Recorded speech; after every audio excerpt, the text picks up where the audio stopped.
Some of the material presented here reflects information specific to New York. Other states may vary. Slides and notes can be found at precinctstrategy.us. This webinar is an introduction to committee members, what they are and why they are so important. Have you ever stopped to think about how a candidate gets on the ballot? Many people don't know, and they've never even heard of committee members. But before we begin to talk about who or what they are, we need to take a step back and understand some basics about our election process, and it begins with geography. Our country is broken down into 50 states, but it doesn't stop there. Each state is further subdivided into counties. The number of counties can vary from state to state. For instance, New York has 62 counties, whereas Delaware has only 3. The U.S. has over 3,000 counties in total. Here's an example of one county in New York. Suffolk County is home to Congressional Districts 1 and parts of CD 2 and 3. But the breakdown gets even more granular. Counties are further subdivided into precincts or election districts. The nomenclature may change from state to state, but they serve a common purpose: to administer elections. You've probably received a postcard prior to an election identifying your election district and poll location, where you go to vote. Suffolk County, pictured here, has over 1,000 election districts. The United States has over 170,000 in total. An election district is often a relatively small area or neighborhood with a population of roughly 700 to 3,000 people. Suffolk County has a large population, 1.5 million, and is geographically broken down into 10 towns first, and then into EDs or election districts second. Pictured here is one election district, approximately 1 square mile, with a voting population of about 1,000. It's important to note the size and population density of an election district can vary from state to state, county to county, and election district to election district. Now, let's take a look at political parties and representation. The parties we are most familiar with are the Democrat and Republican parties, and this is where representation is manifested. And representation actually begins at the local level, at the election district or precinct level, and there are supposed to be 2 representatives per election district per party, and these representatives are called committee members. So, who are these representatives? Well, they could be you or your neighbor, and they represent your neighborhood. They're considered the voting members of the party, not to be confused with registered voters, and they vote for party leaders at the local level. They can also nominate candidates for local public office. You can think of this as a precursor to primary and general elections. In theory, this is a fairly robust representation at the local level and for the overall population at a national level. With over 170,000 election districts throughout the country and 2 representatives each, that's over 340,000 representatives per party in the country. Well, that's the theory, but wait. In reality, there are so many vacancies. Why is that? Well, the public is not informed when meetings are held. It's not publicized. And The public is not invited unless it's by personal invitation. There's also a lack of civics education. It's not taught in public schools, with rare exceptions. In most cases, the public's not informed of who the committee members even are.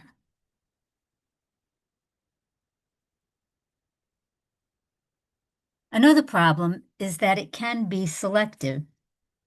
In some cases, committee members are temporarily handpicked and appointed.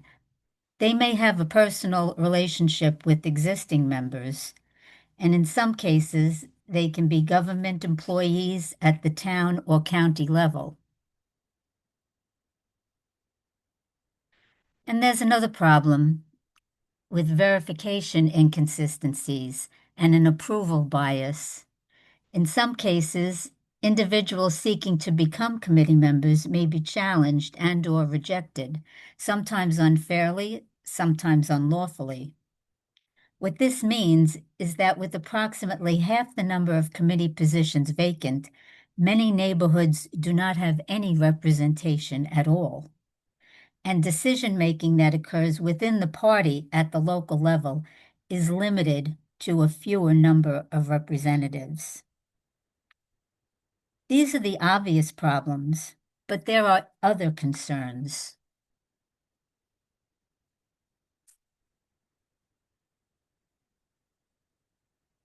Other factors can further compromise the representation of your election district or precinct.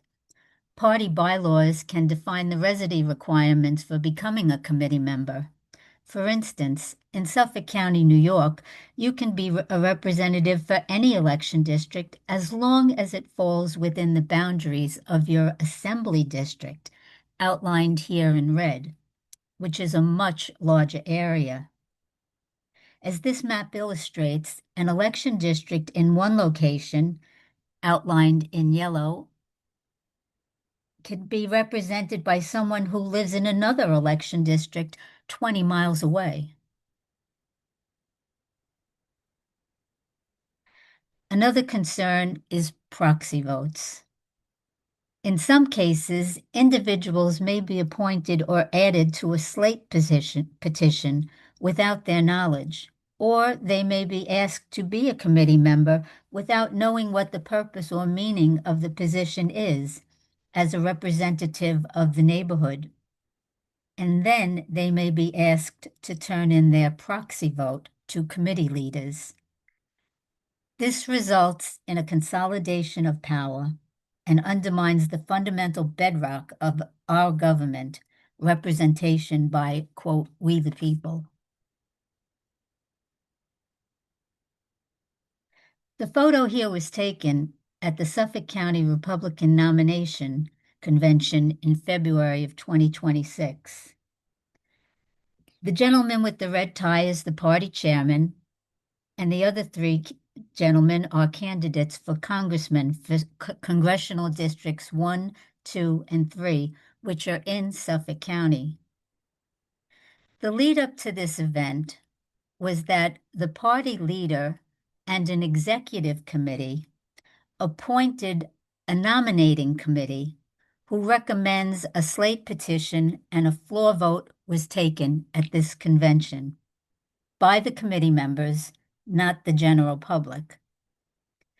Again, you can think of this as a precursor to an election. So here you have 3 potential congressional seats that went unchallenged and secured the nomination at this event. So if you're not in the photo, you're not part of the decision-making process.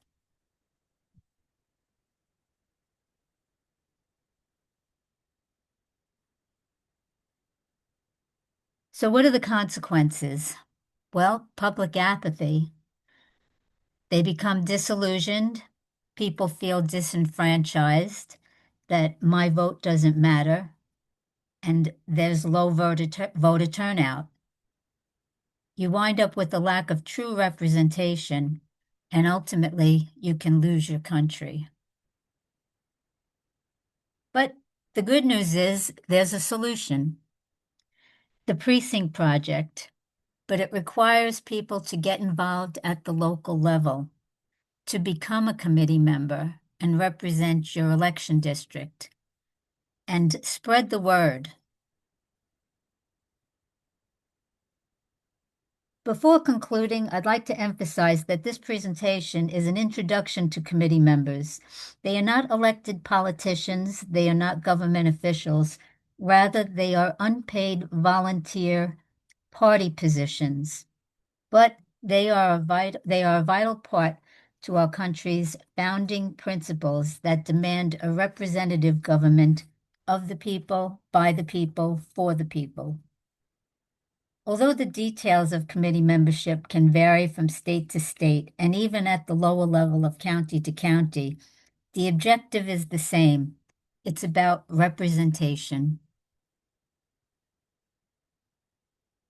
Just to give some examples of those differences, you have different categories such as governance. And although all states are governed by federal law, every state has its own state laws.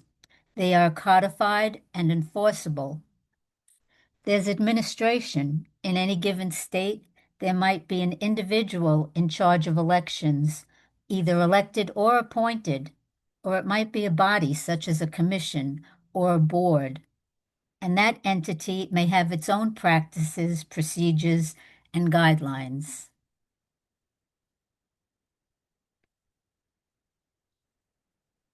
You also have the political parties. The Democrat and Republican Party can be found in every state, but other official parties can exist. A lesser-known fact is that political parties are actually private corporations, and as such, they are subject to what is referred to as bylaws. And bylaws are the rules and regulations adopted by an organization to self-govern. This is a topic that will be explored in more detail in another presentation. And you have your representation. Your representation takes effect by elected officials, party leaders, and then there are committee members. Committee members are your representatives at the local level. They represent you and your neighbors. So it can get rather complicated, but to help you navigate this, Steve Stern and his team at Precinct Project USA have put together a coalition of leaders for the individual states. They are an invaluable asset that can provide assistance and information that is specific to your state and help you get started. You're not alone. Go to their website at precinctprojectusa.org and link to the state's page for details and contact them.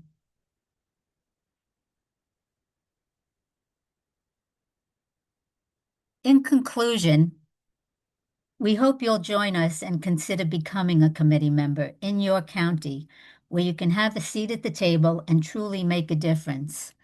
Become a voting member of your party, elect party leaders, nominate candidates for office, engage and represent your community, and take back your country. For more information, please visit one of these sites.